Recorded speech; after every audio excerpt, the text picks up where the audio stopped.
দর্শক শ্রোতা ভাই বোন, আমাদের জীবনে এমন কিছু সময় আসে যখন দেয়ালে পিঠ থেকে যায়, যখন আমাদের নির্দিষ্ট চাওয়া পূরণ করা ছাড়া আর বিকল্প কোনো পথ সামনে খোলা থাকে না। এ ধরনের পরিস্থিতিতে আল্লাহ রাব্বুল আলামিনের কাছে আমাদের মনের একান্ত কামনা বাসনাগুলোকে পূরণ করবার জন্য একটি বিশেষ পথ বাতলেছেন আমাদেরকে প্রিয় নবী সাল্লাল্লাহু আলাইহি ওয়াসাল্লাম, আর সেটি হলো ইসমে আযম। ইসমে আযম মানে হলো মহান নাম। আল্লাহ রাব্বুল আলামিনের এই ইসমে আযম তথা মহান নামের মাধ্যমে কোনো কিছু চাওয়া হলে তিনি সেটা পূরণ করেন। এই নামের মাধ্যমে আল্লাহকে ডাকা হলে তিনি সেটাকে সাড়া দেন। এ মর্মে নবী আলাইহিস সালামের অনেকগুলো হাদিস রয়েছে। অনেক উলামায়ে কেরাম ইসমে আযম সম্পর্কে বলেছেন যে এটি হলো আল্লাহ রাব্বুল আলামিনের যে মূল নাম আল্লাহ, সেটি তার অনেকগুলো গুণবাচক নাম আছে। তমধ্যে থেকে আল্লাহ রাব্বুল আলামিনের যে মূল নাম আল্লাহ, এই নামের মাধ্যমে আল্লাহ রাব্বুল আলামিনকে ডেকে যদি বান্দা কোনো কিছু চান কায় মনোবাক্যে অন্তরের গভীর থেকে, তাহলে সে দোয়া আল্লাহ রাব্বুল আলামিন অবশ্যই কবুল করেন।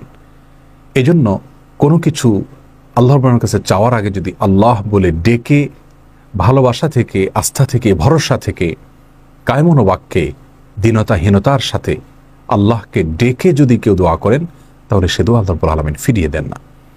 ইসমে আযম সম্পর্কে আরও নির্দিষ্ট করে আমরা নবী আলাইহিস সালামের যে হাদিসটি দেখতে পাই, সেটি তিরমিজিতে বর্ণিত হয়েছে, আরও বিভিন্ন হাদিসের কিতাবে বর্ণিত হয়েছে। সে হাদিস সম্পর্কে বিশ্ববিখ্যাত হাদিসবিদ হাফিজ ইবনে হাজার আল আসকালানী রাহিমাহুল্লাহ ফাথুল বারীতে লিখেছেন যে ইসমে আযম সম্পর্কে সবচেয়ে বিশুদ্ধতম হাদিস হলো এটি। আর সেটি হলো এই যে বুরায়দা রাদিয়াল্লাহু আনহু বর্ণনা করেছেন, এক ব্যক্তি নামাজের মধ্যে একবার কিছু বাক্য বলে উঠলেন। নবী সাল্লাল্লাহু আলাইহি সাল্লাম তার কথাগুলো শুনলেন।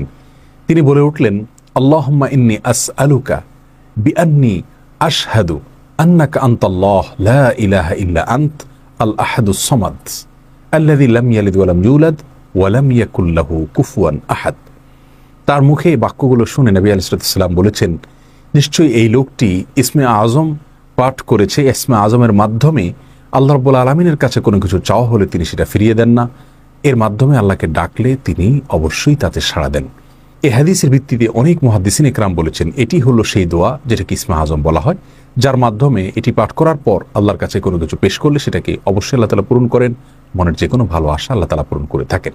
দোয়াটি আবারও বলছি, আল্লাহুম্মা ইন্নী আসআলুকা বিআন্নী আশহাদু আন্নাকা আনতাল্লাহ লা ইলাহা ইল্লা আনত আল আহাদুস সামাদ আল্লাযী লাম ইয়ালিদ ওয়া লাম ইউলাদ ওয়া লাম ইয়াকুল লাহু কুফুয়ান আহাদ। যার অর্থ হলো, হে আল্লাহ, আমি আপনার কাছে প্রার্থনা করছি এই মর্মে যে, এই জন্য যে, এই ভিত্তিতে যে আমি সাক্ষ্য দেই আপনি আল্লাহ, আপনি ছাড়া সত্যিকারের কোনো মাবুদ নেই, আপনি কারো মুখাপেক্ষী নন, আপনি একক, এবং আপনি কাউকে জন্ম দেননি, আপনাকেও কেউ জন্ম দেয়নি, এবং আপনার সমকক্ষ আর কেউ হতে পারে না।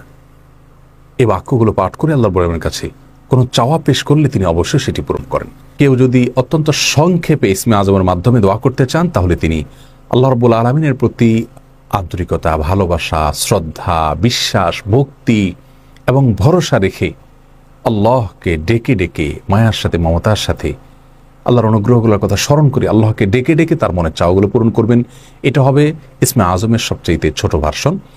আর যদি কারোর হাতে সময় থাকে, তাহলে তিনি ইসমে আযমের যে দোয়াটি আমরা কথা বলেছি, আল্লাহুম্মা ইন্নী আসআলুকা বিআন্নী আশহাদু আন্নাকা আনতাল্লাহ লা ইলাহা ইল্লা আনত আল আহাদুস সামাদ আল্লাযী লাম ইয়ালিদ ওয়া লাম ইউলাদ ওয়া লাম ইয়াকুল লাহু কুফুয়ান আহাদ। এই দোয়াটা তিনি পাঠ করবেন, করে আল্লাহর কাছে তার চাওয়া পেশ করবেন। জীবনের কঠিন মুহূর্তগুলোতে বিশেষ করে এই ইসমে আযম পাঠ করে আল্লাহর রাব্বুল কাছে দোয়া করব, সেটা অবশ্যই আল্লাহ তাআলা কবুল করবেন যদি দোয়ার মৌলিক শর্তগুলো আমরা পূরণ করে থাকি। হালাল বক্ষণ করা, কায় মনোবাক্যে দোয়া করা এবং দোয়ার ক্ষেত্রে আন্তরিকতা এবং ঐকান্তিকতা থাকা, এই বিষয়গুলোকে যদি খেয়াল করে আমরা দোয়া করি, ইনশাআল্লাহ বিইذনিল্লাহ আল্লাহ তাআলা আমাদের সে দোয়া পূরণ করবেন। কোনো কারণে সে দোয়া যদি পূরণ হতে আমরা না দেখি, তাহলে সন্দেহাতীতভাবে আমাদের বিশ্বাস রাখতে হবে এটা পূরণ এই মুহূর্তে না হওয়ার মাঝে আমাদের জন্য কল্যাণ নিহিত আছে। আল্লাহ তাআলা এর বিনিময়ে আমাদেরকে আখিরাতে দিবেন।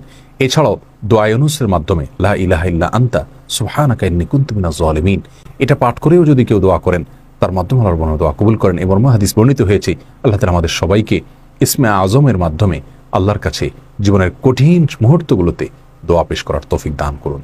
আসসালামু আলাইকুম ওয়া রাহমাতুল্লাহি ওয়া বারাকাতুহু।